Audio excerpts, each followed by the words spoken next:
Türkistanlıq qarindoshlar. Sharq Turkiston xabar agentligining xabarlar programmasini ko'rishingizni qizg'in qarshi olamiz. Tuanda tafsiliy mazmunni diqqatingizga sunamiz.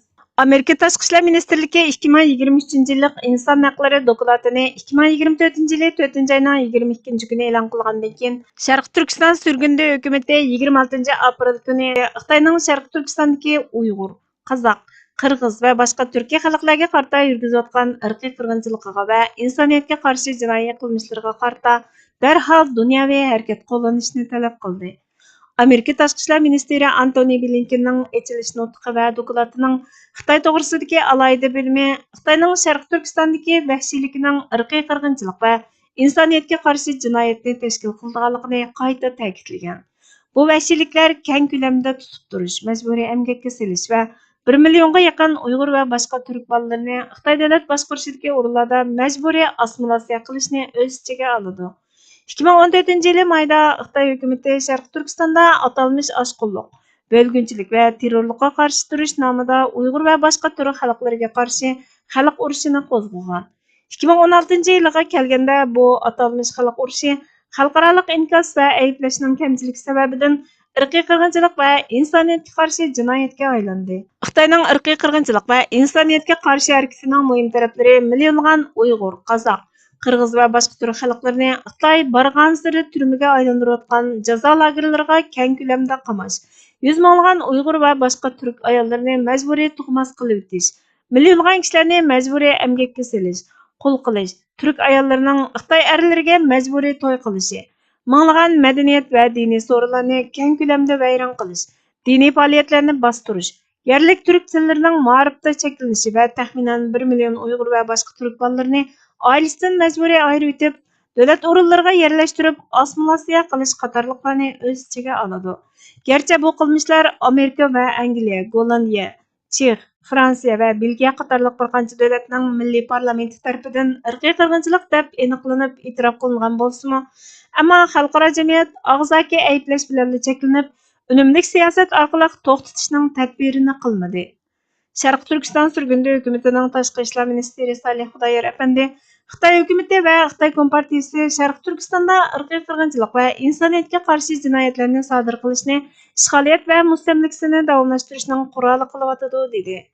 Sharq Turkiston surgundi hukumati xalqaro jamiyatni, bo'libmi demokratik davlatlar va xalqaro tashkilotlarni ayblashdan halqib, jazolash, diplomatik besim va boshqa zarur tadbirlarni yo'lga qo'yish orqali Xitoyning Sharq Turkistonda yurgizayotgan irqiy qirg'inchilikni oxirlashtirishga chaqirdi. Sharq Turkiston surgundi hukumatining Cumhur raisi Dr. Mamtun Ali apandi Xitoyning Sharq Turkistonda yurgizayotgan irqiy qirg'inchilik va insoniyatga qarshi jinoyati to'g'risida tafsiliy hujjatlar bo'lsa-mu, dunyoning inkosi haddidan ziyoda eksik. Shakli harakatdan ziyoda ishg'ol qilingan Sharq Turkistondagi Xitoyning vahshiyligini to'xtatish va jazolash kelishimnoma majburiyatini amaliylashtirish uchun hal qilg'uch qadam tashlash kerak dedi. Sharq Turkiston surgundi hukumati nutq va'dasidan boshqa kishilik huquqni ilgari surish va Sharq Turkistondagi irqiy qirg'inchilikni oxirlashtirish uchun konkret qadam tashlashga chaqirdi. Sharq Turkiston surgundi hukumati Amerika Kengash palatasining Uyg'ur siyosati qonunini ma'qullikdan o'tkazishini va ilgari ma'qullangan avom nusxasida aytilgandek Amerika Tashqi ishlar ministrligidan Uyg'ur masalasi uchun alohida moslashtiruvchi tayinlashni talab qiladi. Bundan boshqa Sharq Turkiston surgundi hukumati Amerika va boshqa demokratik davlatlarni Sharq Turkistonni ishg'ol qilingan davlat deb e'tirof qilishga, Sharq Turkistonning o'z taqdirini o'zi belgilash huquqini qo'llash orqali Sharq Turkistonda davomlashayotgan irqiy qirg'inchilik va insoniyatga qarshi jinoyatning tub sababini hal qilishga chaqirdi. Xitoyning qandoq josuslik qiladiganligi oshkorlangan. Spectator, ya'ni Tomoshabin xabar to'rining 27-aprel kunidagi xabarida aytilishicha, nurg'ulg'an shtatlar ishbirlik qiladigan bo'lib, prinsip jihatdan qaraganda ularni to'xtatadigan narsa yo'q ekan. Xitoyning dunyoning boshqa joylaridagi istixborotga bo'lgan talabi g'arb istixborot organlarining tipik to'plagan narsalardan ko'p eshib ketgan. U zo'r miqdordagi savdo sonliq ma'lumotlari va bilim mulk huquqini o'z ichiga olgan bo'lib, Amerika Davlat bexatarlik idorasining sobiq boshlig'i Keyt Alexander tomonidan tarixdagi eng chong boylik o'tkash deb tasvirlangan.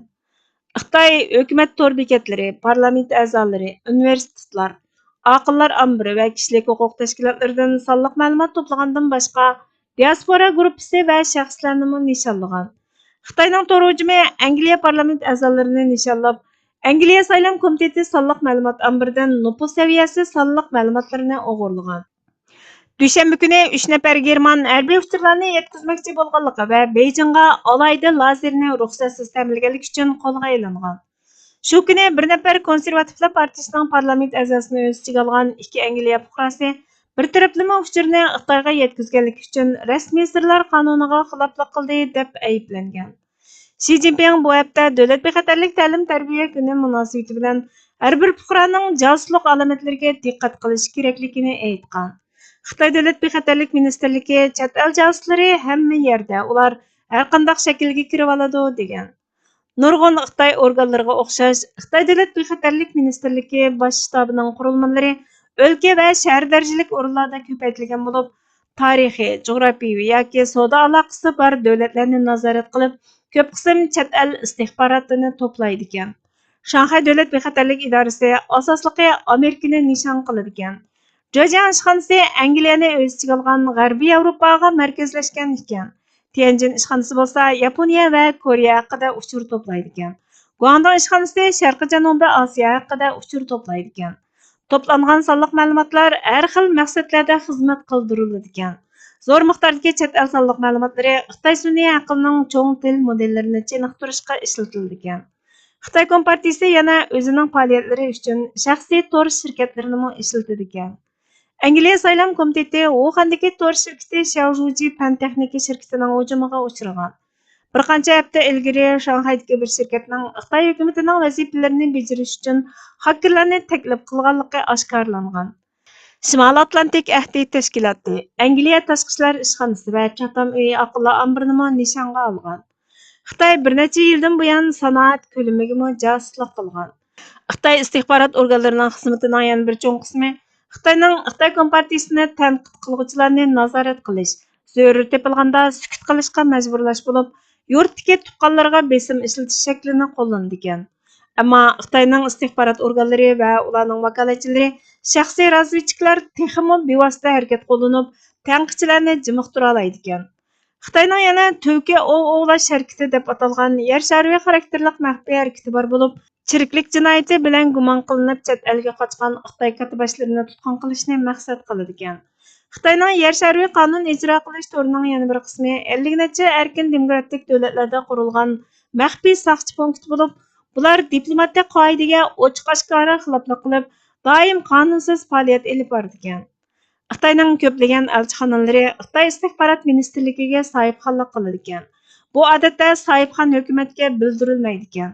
Xitoydagi chet ellik o'quvchilarga o'z davlatidagi ta'sirlik o'ringa qo'yilishini umid qilib, yaqinlashishga doir faktlar ko'paymoqda ekan. Ko'pincha ahvollarda nishonga qarmoqqa ziyini yo'qdek ko'rinadigan biraylar tarafidan murassa qilg'ili bo'lmaydigan bir narsaning badaliga pul berish taklifi bilan yaqinlashadi ekan. Vaqtning o'tishiga ergashib, bu ahvol texmo sezgir uchurlarning talabiga aylandi ekan. Xitoy istixborot uchun zo'r mablag' ajratib, vakolatchilarga nurg'un pul bergan. Vakolatchilar qo'lga ilinsa, o'zi yolg'iz qoladi ekan.